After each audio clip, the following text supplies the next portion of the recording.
வணக்கம். தந்தையின் பாட்காஸ்ட் செய்திகளை வாசிப்பது கவிதா சுந்தர். முதலில் தலைப்புச் செய்திகள்.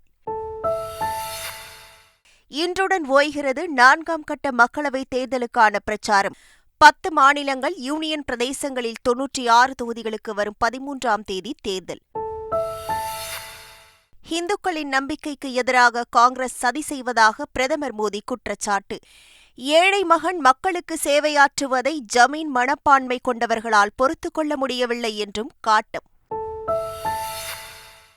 10 ஆண்டுகளாக அதானி, அம்பானி குறித்து பேசாத மோடி தற்போது பேசுவது ஏன் என ராகுல் காந்தி கேள்வி. மோடியும் அமித்ஷாவும் மக்களை திசை திருப்பும் முயற்சியில் ஈடுபட்டு வருவதாகவும் விமர்சனம். டெல்லி முதல்வர் அரவிந்த் கெஜ்ரிவாலுக்கு ஜூன் 1ஆம் தேதி வரை இடைக்கால ஜாமீன் வழங்கி உச்சநீதிமன்றம் அதிரடி தீர்ப்பு. அநீதிக்கு எதிராக இந்த வெற்றி நமது ஜனநாயகத்தை வலுப்படுத்துகிறது என முதலமைச்சர் ஸ்டாலின் கருத்து. விதிகளை மீறி பட்டாசு உற்பத்தியில் ஈடுபடும் உரிமையாளர்கள் மற்றும் போர்மேன் மீது குண்டர் தடுப்பு சட்டத்தின் கீழ் நடவடிக்கை. விருதுநகர் மாவட்ட ஆட்சியர் எச்சரிக்கை. வாக்குப்பதிவு சதவீதத்தில் முரண்பாடுகள் இருப்பதாக கூறப்படுவது உண்மைகளுக்கு புறம்பானது. காங்கிரஸ் தலைவர் மல்லிகார்ஜுன கார்கேவின் குற்றச்சாட்டுகளை முற்றிலும் நிராகரிப்பதாக தேர்தல் ஆணையம் விளக்கம். ஐபிஎல் கிரிக்கெட்டில் சென்னை அணிக்கு எதிரான போட்டி. குஜராத் அணி 35 ரன்கள் வித்தியாசத்தில் அபார வெற்றி. தமிழகத்தின் 22 மாவட்டங்களில் இடி மின்னலுடன் மிதமான மழை பெய்யும். இந்திய வானிலை ஆய்வு மையம் தகவல். இனி விரிவான செய்திகள். இந்துக்களின் நம்பிக்கைகளுக்கு எதிராக காங்கிரஸ் சதி செய்கிறது என பிரதமர் மோடி குற்றம் சாட்டியுள்ளார். மராட்டிய மாநிலம் நந்தூர்பரில் பிரச்சாரம் செய்த பிரதமர் மோடி, வளர்ச்சியில் தன்னோடு போட்டியிட முடியாத காங்கிரஸ் பொய் தொழிற்சாலையை திறந்து வதந்திகளை பரப்புகிறது என குற்றம் சாட்டினார். ராமர் கோவில் கட்டுமானம் இந்தியாவின் சிந்தனைக்கு எதிரானது என காங்கிரஸ் இளவரசரின் ஆலோசகர் கூறுவதாக குறிப்பிட்ட பிரதமர் மோடி, இந்து நம்பிக்கைகளுக்கு எதிராக காங்கிரஸ் சதி செய்கிறது என குற்றம் சாட்டினார். காங்கிரஸ் போல் தான் ராயல் குடும்பத்திலிருந்து வரவில்லை என குறிப்பிட்ட பிரதமர் மோடி, ஏழை மகன் மக்களுக்கு சேவையாற்றுவதை ஜமீன் மனப்பான்மை கொண்டவர்களால் பொறுத்துக் கொள்ள முடியவில்லை என்றார். பிரதமர் மோடிக்கு பயம் வந்துவிட்டதாலேயே அதானி, அம்பானி குறித்து பேசத் தொடங்கியிருக்கிறார் என ராகுல் காந்தி விமர்சனம் செய்துள்ளார். உத்தரப்பிரதேச மாநிலம் கன்னோஜில் பிரச்சாரம் செய்த ராகுல் காந்தி, 10 ஆண்டுகளாக அதானி, அம்பானி குறித்து பேசாத மோடி இப்போது பேசுவதற்கு பயமே காரணம் என கூறினார். இந்தியா கூட்டணி கார்னர் செய்கிறது, தோல்வி நெருங்கிவிட்டது என தனது நண்பர்கள் அதானி, அம்பானியை பிரதமர் மோடி உதவிக்கு அழைக்கிறார் எனவும் ராகுல் காந்தி விமர்சனம் செய்துள்ளார். உத்தரப்பிரதேசத்திலும் நாட்டிலும் பாஜக தோல்வியை தழுவும், இந்தியா கூட்டணி வெல்லும் எனவும் ராகுல் காந்தி கூறினார். நெல்லை மாவட்டம் மகேந்திரகிரி இஸ்ரோ மையத்தில் PS-4 இன்ஜின் பரிசோதனை வெற்றிகரமாக நடைபெற்றது. நெல்லை மாவட்டம் காவல் கிணறு அருகே உள்ள மகேந்திரகிரி இஸ்ரோ மையத்தில் விண்கலத்தை விண்ணில் செலுத்துவதற்கு தேவையான PS-4 இன்ஜின் தயாரிக்கப்பட்டு வந்தது. இந்த இன்ஜின் பரிசோதனை நேற்று இஸ்ரோ மையத்தில் நடைபெற்றது.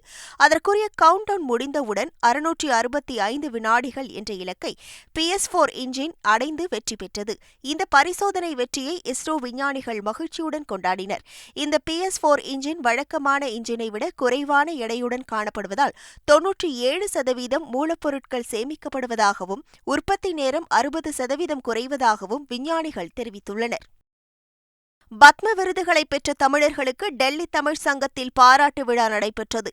இதில் பத்மஸ்ரீ விருது பெற்ற எம். பத்ரப்பன், மருத்துவர் ஜி. நாச்சியார், பத்மபூஷன் விருது பெற்ற விஜயகாந்த் சார்பில் பிரேமலதா விஜயகாந்த் ஆகியோர் கௌரவிக்கப்பட்டனர். விழாவில் பேசிய பிரேமலதா விஜயகாந்த், சென்னை திரும்பியதும் இந்த விருதை கேப்டன் கோவிலில் வைத்து சமர்ப்பிக்கப் போவதாக கூறினார். இந்த விருதை உலகமெங்கும் வாழும் தமிழர்களுக்கு சமர்ப்பிப்பதாகவும் அவர் கூறினார். ஏன்னா கேப்டன் இருந்தப்ப இந்த விருது கிடைச்சிருந்தா, அந்த வெள்ளை வேட்டி வெள்ளை சட்டையில கம்பீரமா போய் அவர் வாங்கியிருந்தா அது ஒரு கண்கொள்ளா காட்சியா இருந்திருக்கும். அதை நம்ம எல்லாரும் மிஸ் பண்ணிட்டோம். இருந்தாலும் கேப்டன் சொன்னபடி நாம் அவரை உழைப்பை மட்டுமே, நேர்மையை, உண்மையை மட்டுமே நம்பி வாழ்ந்தவர். அதற்கான பலன் இன்னைக்கு தான் அது கிடைச்சிருக்கு. அந்த உயரிய விருதை கேப்டனுக்கும் ஒட்டுமொத்த தமிழர்களுக்கும், தமிழ்நாடுல, டெல்லியில, இந்தியாவில் வாழும் அனைத்து தமிழர்களுக்கும், உலகத்தில் வாழும் அனைத்து தமிழர்களுக்கும் அந்த விருதை தேசிய முற்போக்கு திராவிட கழக நிர்வாகிகளுக்கும் உரித்தாக்குகிறேன். சிவகாசி பட்டாசு ஆலை விபத்தில் உயிரிழந்த 10 பேரின் உடல்களுக்கு இரவோடு இரவாக உடற்கூராய்வு சோதனை செய்யப்பட்டது. 10 பேரின் உடல்களும் அவர்களின் குடும்பத்தாரிடம் ஒப்படைக்கப்பட்ட நிலையில் உயிரிழந்தவர்களின் குடும்பத்தினருக்கு தலா 5 லட்சம் ரூபாய்க்கான காசோலை மற்றும் 50,000 ரூபாய் ரொக்க பணத்தையும் ஆலை நிர்வாகம் சார்பில் நிவாரணமாக வழங்கப்பட்டது. இந்த விபத்தில் ஆலையின் ஒப்பந்ததாரர் மற்றும் மேற்பார்வையாளரை கைது செய்து விசாரணை நடத்தி வரும் நிலையில் ஆலை உரிமையாளர் சரவணனை தொடர்ந்து தேடி வருகின்றனர். இந்த நிலையில் பட்டாசு ஆலைகளில் விதிகளை மீறி பட்டாசு உற்பத்தியில் ஈடுபடும் ஆலைகளை கண்டறிய 4 சிறப்பு குழுக்கள் அமைக்கப்பட்டுள்ளதாக விருதுநகர் மாவட்ட ஆட்சியர் தெரிவித்துள்ளார். 10ஆம் வகுப்பு பொதுத் தேர்வில் தோல்வியடைந்த மாணவர்கள் இன்று முதல் துணைத் தேர்வு எழுத விண்ணப்பிக்கலாம் என தேர்வுத்துறை இயக்குநர் சேதுராமவர்மா அறிவித்துள்ளார். ஜூலை 2ஆம் தேதியிலிருந்து துணைத் தேர்வுகள் நடைபெறவுள்ளன. மேலும் மாணவர்களுக்கான தற்காலிக மதிப்பெண் சான்றிதழ் வரும் 13ஆம் தேதியிலிருந்து வழங்கப்படும் என்றும் அறிவிக்கப்பட்டுள்ளது. இந்த ஆண்டு 15,760 பேர் ஒட்டுமொத்த தேர்வுகளுக்கும் வராமல் இருந்துள்ளனர். இவர்களும் தனித்தேர்வு மாணவர்களும் துணைத் தேர்வுக்கு விண்ணப்பிக்கலாம் என தெரிவிக்கப்பட்டுள்ளது. 12ஆம் வகுப்பு மாணவர்களுக்கு மட்டுமே அமலில் இருந்து வந்த விடைத்தாள் நகல் பெறுதல் மற்றும் மறு மதிப்பீடு முறையானது 10ஆம் வகுப்பு மாணவர்களுக்கும் அமலுக்கு வருவதாக தேர்வுத்துறை இயக்குநர் சேதுராமவர்மா தெரிவித்துள்ளார். இந்த ஆண்டு முதல் ரீவேல்யூவேஷன் அப்ளை செராக்ஸ் அப்ளை பண்ணுறது, ரீவேல்யூவேஷன் அப்ளை பண்ணுறது அறிமுகப்படுத்தப்பட்டுள்ளது. இது 15/5 முதல் 25 வரைக்கும் விண்ணப்பங்கள் பெறப்படுகின்றன. இல்லை ஃபஸ்ட்டு செராக்ஸ் காப்பி வாங்கி அவங்களுக்கு ரீடோட்டலிங் பண்ணணுமா ரீவேல்யூவேஷன் பண்ணணுமாங்கிறத முடிவு பண்ணிவிட்டு அவங்க அப்ளை பண்ணலாம். அதாவது ஏதாவது ஒரு தவறுகள், சின்ன சின்ன தவறுகள் வேல்யூவேஷன் போது பண்ணியிருந்தாங்கன்னா அதை கரெக்ட் பண்ணிக்கிறதுக்கான வாய்ப்புகள் இருக்குது. துணைத் தேர்வுக்கான அட்டவணை நாளை வெளியிடப்படுகிறது. 2/7 முதல் தேர்வுகள் நடக்கும். எவ்வளோ நாளைக்கு நடக்கும்? 5 நாள் தான். ஊட்டி ரோஜா கண்காட்சியை தமிழக தலைமை செயலாளர் சிவ்தாஸ் மீனா தொடங்கி வைத்தார். உதகை அரசு ரோஜா பூங்காவில் தொடங்கிய 19வது ரோஜா கண்காட்சியில் 20,000 ரோஜாக்களை கொண்டு பெரிய புறா வடிவமும் 16,000 ரோஜா மலர்களை கொண்டு தாய், குட்டி யானை வடிவமும் பார்வையாளர்களை வெகுவாக கவர்ந்து வருகிறது. கண்காட்சியை தமிழக தலைமை செயலாளர் சிவ்தாஸ் மீனா தொடங்கி வைத்து பார்வையிட்டார். தொடர்ந்து சுற்றுலா பயணிகள் குடும்பத்துடன் வந்து பார்வையிட்டதுடன் புகைப்படம் எடுத்து மகிழ்ந்தனர். வரும் 19ஆம் தேதி வரை நடக்கும் இந்த கண்காட்சியை பார்வையிட பெரியவர்களுக்கு 100 ரூபாயும் சிறியவர்களுக்கு 50 ரூபாயும் நுழைவு கட்டணம் வசூலிக்கப்படுகிறது. குற்ற வழக்குகள் நிலுவையில் உள்ள மை வி3 ஆட்ஸ் நிறுவனத்தில் முதலீடு செய்யலாம் என்ற தகவல் வந்தால் மோசடியானது என்று பொதுமக்களுக்கு கோவை மாநகர காவல்துறை தெரிவித்துள்ளது. வழக்குகள் நிலுவையில் இருக்கும் மை வி3 ஆட்ஸ் நிறுவனத்தில் முதலீடு செய்யலாம் என்ற தகவல் வந்தால் அது சட்டவிரோதமானது மற்றும் மோசடியானது என்பதை பொதுமக்கள் தெரிந்து கொள்ள வேண்டும் என்று காவல்துறை தெரிவித்துள்ளது. இதுபோன்ற செய்திகள் குறித்து பொதுமக்கள் மிகுந்த எச்சரிக்கையுடன் இருக்க வேண்டும் என்றும் கோவை மாநகர காவல்துறை அறிவுறுத்தியுள்ளது. திகார் சிறையில் வாக்குமூல பதிவின் போது அதிகாரி அடித்து துன்புறுத்தியதாகவும் அவர் மீது நடவடிக்கை எடுக்க கோரியும் டெல்லி பட்டியாலா ஹவுஸ் நீதிமன்றத்தில் ஜாஃபர் சாதிக்கின் நெருங்கிய கூட்டாளி சதானந்தம் தாக்கல் செய்த மனுவுக்கு பதிலளிக்க அமலாக்கத்துறைக்கு டெல்லி சிறப்பு நீதிமன்றம் உத்தரவிட்டுள்ளது. இந்த மனுவை டெல்லி போதைப்பொருள் தடுப்பு சிறப்பு நீதிமன்ற நீதிபதி சுதீர்குமார் சிரோஹி விசாரித்தார். விசாரணை முடிவில் மனு தொடர்பாக பதிலளிக்க அமலாக்கத்துறைக்கு உத்தரவிட்டார். வட மாவட்டங்களின் கல்வி வளர்ச்சிக்காக தமிழக அரசு உடனடியாக சிறப்பு திட்டங்களை செயல்படுத்த வேண்டும் என பாமக நிறுவனர் ராமதாஸ் வலியுறுத்தியுள்ளார். 10ஆம் வகுப்பு தேர்வு முடிவுகளில் கடைசி 15 இடங்களில் 12 வட மாவட்டங்கள் இடம்பெற்று இருப்பது கவலை அளிப்பதாக ராமதாஸ் கூறியுள்ளார். வட மாவட்டங்களில் உள்ள அரசு பள்ளிகளில் ஆசிரியர்கள் பற்றாக்குறையும் கட்டமைப்பு வசதிகள் இல்லாததும் தான் தேர்ச்சி விகிதம் குறைந்ததற்கு முதன்மை காரணம் என்றும் அவர் குற்றம் சாட்டியுள்ளார். ஊழல் செய்வதற்காகவும் ஏழை எளிய மாணவர்களின் மருத்துவ கனவை சிதைப்பதற்காகவுமே நீட் தேர்வு கொண்டுவரப்பட்டதாக தமிழ்நாடு காங்கிரஸ் கமிட்டி தலைவர் செல்வ பெருந்தகை குற்றம் சாட்டியுள்ளார். பாஜகவை சார்ந்த 3 பேரை குஜராத் காவல்துறை கைது செய்திருக்கிறது. என்ன காரணம் என்றால் நீட்டில் ஆள்மாறாட்டம் செய்திருக்கிறார்கள். அப்ப இந்த நீட்டு என்பது எல்லோருக்குமான நீட்டு கிடையாது. இந்த பைஜூன்னு ஒரு எஜுகேஷன் இன்ஸ்டிடியூஷன், இது மாதிரி நிறைய எஜுகேஷன் இன்ஸ்டிடியூஷன் இருக்குது. இவங்களை எல்லாம் 50 லட்சம் கோடி, 1 கோடி 2 கோடி இல்லை, இந்த எஜுகேஷன் இன்ஸ்டிடியூஷன்லாம் 50 லட்சம் கோடி வருடத்திற்கு சம்பாதிக்கிறார்கள். இந்த பணம் எல்லாம் எங்கு செல்லுகிறது? பாஜகவை சார்ந்த தலைவர்கள் யார் யார் இந்த கல்வி நிறுவனங்களில் பங்குதாரராக இருக்கிறார்கள் என்ற பட்டியலெல்லாம் இருக்கிறது. இந்த நீட்டு கொண்டு வந்ததே மிகப்பெரிய ஊழல் செய்வதற்கும், குறிப்பாக ஏழை எளிய மக்கள், கிராமப்புறத்தில் இருக்கின்ற மாணவ மாணவிகள் அந்த மருத்துவம் என்ற கனவை அகற்றுவதற்குமான திட்டம் தான் நீட். தமிழகத்தின் பல்வேறு பகுதிகளில் மித முதல் கனமழை வெளுத்து வாங்கியது. மதுரை மாநகர் மற்றும் புறநகர் பகுதிகளில் காற்றுடன் கூடிய கனமழை பெய்தது. திருவேடகம், அலங்காநல்லூர், பாலமேடு, முடுவார்பட்டி, வெள்ளையம்பட்டி உள்ளிட்ட பகுதிகளில் சுமார் 1 மணி நேரத்திற்கும் மேலாக மழை நீடித்தது. கிருஷ்ணகிரி மாவட்டம் ஹோசூர், சூளகிரி, கெலமங்கலம், தேன்கனிக்கோட்டை, அஞ்சட்டி உள்ளிட்ட பகுதிகளில் கனமழை பெய்தது. சுமார் 1 மணி நேரத்திற்கும் மேலாக மழை வெளுத்து வாங்கிய மழையால் பொதுமக்கள் மற்றும் கிராமப்புற விவசாயிகள் மகிழ்ச்சியடைந்துள்ளனர். கொடைக்கானல் மற்றும் சுற்றுவட்டார பகுதிகளில் பரவலாக மழை பெய்தது. ஏரிசாலை, ஆனந்தகிரி, மூஞ்சிக்கல், குறிஞ்சிநகர், செண்பகனூர் உள்ளிட்ட பகுதிகளில் மிதமான மழை பெய்தது. மழை தொடர்வதால் குடிநீர் தேக்கங்களின் நீர்மட்டம் உயர்ந்து வருகிறது. மதுரை மாவட்டம் மேலூர் மற்றும் சுற்றுவட்டார பகுதிகளில் கனமழை வெளுத்து வாங்கியது. வல்லாளப்பட்டி, புலிப்பட்டி, வெள்ளரிப்பட்டி உள்ளிட்ட பகுதிகளில் சுமார் 1 மணி நேரத்திற்கும் மேலாக மழை நீடித்தது. டெல்லி முதலமைச்சர் அரவிந்த் கெஜ்ரிவாலுக்கு ஜூன் 1ஆம் தேதி வரை இடைக்கால ஜாமீன் வழங்கி உச்சநீதிமன்றம் உத்தரவிட்டுள்ளது. ஜூன் 2ஆம் தேதி மீண்டும் திகார் சிறையில் சரணடையவும் உத்தரவிட்டது. இதனையடுத்து டெல்லி திகார் சிறையிலிருந்து வெளியே வந்தார். 50 நாட்களுக்கு பின் சிறையிலிருந்து வெளியே வந்த கெஜ்ரிவாலை அவரது மனைவி சுனிதா, பஞ்சாப் முதல்வர் பகவந்த் மான் உள்ளிட்டோர் வரவேற்று வாகனத்தில் அழைத்து சென்றனர். அப்போது சிறை வளாகத்தில் திரண்டிருந்த ஆம் ஆத்மி தொண்டர்களிடையே உரையாற்றிய கெஜ்ரிவால், உச்சநீதிமன்ற நீதிபதிகள் காரணமாகவே தான் மக்கள் முன்பு நிற்பதாகவும் அவர்களுக்கு நன்றி தெரிவித்துக் கொள்வதாகவும் கூறினார்.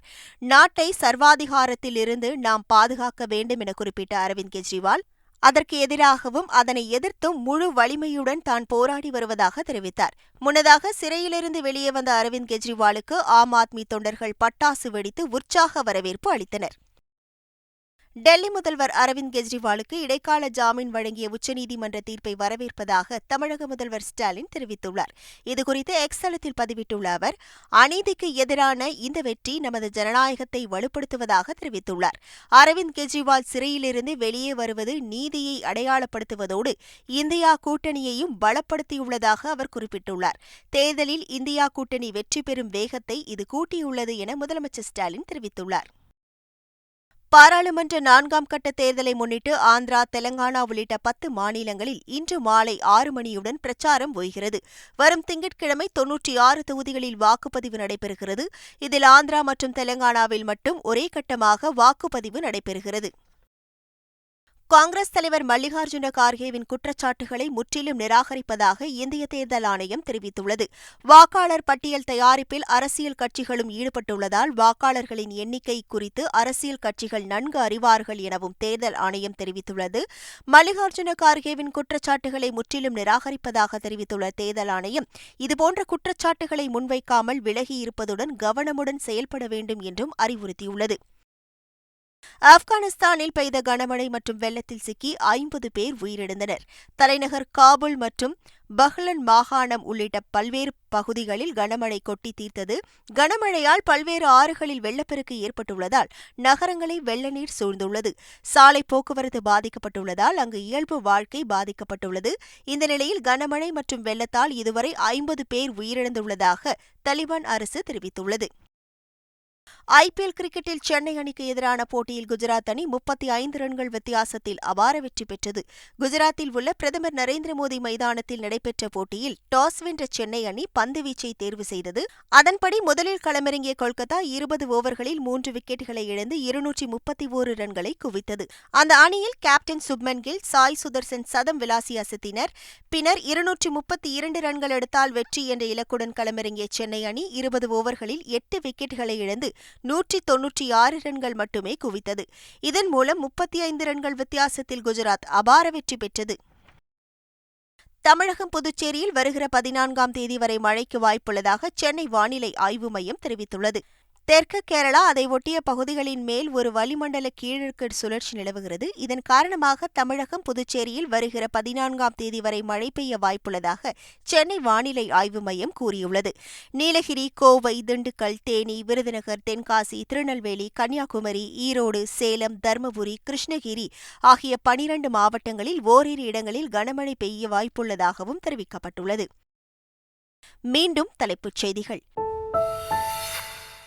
இன்றுடன் ஓய்கிறது 4ஆம் கட்ட மக்களவைத் தேர்தலுக்கான பிரச்சாரம். 10 மாநிலங்கள், யூனியன் பிரதேசங்களில் 96 தொகுதிகளுக்கு வரும் 13ஆம் தேதி தேர்தல். இந்துக்களின் நம்பிக்கைக்கு எதிராக காங்கிரஸ் சதி செய்வதாக பிரதமர் மோடி குற்றச்சாட்டு. ஏழை மகன் மக்களுக்கு சேவையாற்றுவதை ஜமீன் மனப்பான்மை கொண்டவர்களால் பொறுத்துக் கொள்ள முடியவில்லை என்றும் காட்டும். 10 ஆண்டுகளாக அதானி, அம்பானி குறித்து பேசாத மோடி தற்போது பேசுவது ஏன் என ராகுல் காந்தி கேள்வி. மோடியும் அமித்ஷாவும் மக்களை திசை திருப்பும் முயற்சியில் ஈடுபட்டு வருவதாகவும் விமர்சனம். டெல்லி முதல்வர் அரவிந்த் கெஜ்ரிவாலுக்கு ஜூன் 1ஆம் தேதி வரை இடைக்கால ஜாமீன் வழங்கி உச்சநீதிமன்றம் அதிரடி தீர்ப்பு. அநீதிக்கு எதிராக இந்த வெற்றி நமது ஜனநாயகத்தை வலுப்படுத்துகிறது என முதலமைச்சர் ஸ்டாலின் கருத்து. விதிகளை மீறி பட்டாசு உற்பத்தியில் ஈடுபடும் உரிமையாளர்கள் மற்றும் போர்மேன் மீது குண்டர் தடுப்பு சட்டத்தின் கீழ் நடவடிக்கை. விருதுநகர் மாவட்ட ஆட்சியர் எச்சரிக்கை. வாக்குப்பதிவு சதவீதத்தில் முரண்பாடுகள் இருப்பதாக கூறப்படுவது உண்மைகளுக்கு புறம்பானது. காங்கிரஸ் தலைவர் மல்லிகார்ஜுன கார்கேவின் குற்றச்சாட்டுகளை முற்றிலும் நிராகரிப்பதாக தேர்தல் ஆணையம் விளக்கம். ஐபிஎல் கிரிக்கெட்டில் சென்னை அணிக்கு எதிரான போட்டி. குஜராத் அணி 35 ரன்கள் வித்தியாசத்தில் அபார வெற்றி. தமிழகத்தின் 22 மாவட்டங்களில் இடி மின்னலுடன் மிதமான மழை பெய்யும். இந்திய வானிலை ஆய்வு மையம் தகவல். இத்துடன் பாட்காஸ்ட் செய்திகள் நிறைவு பெறுகின்றன. வணக்கம்.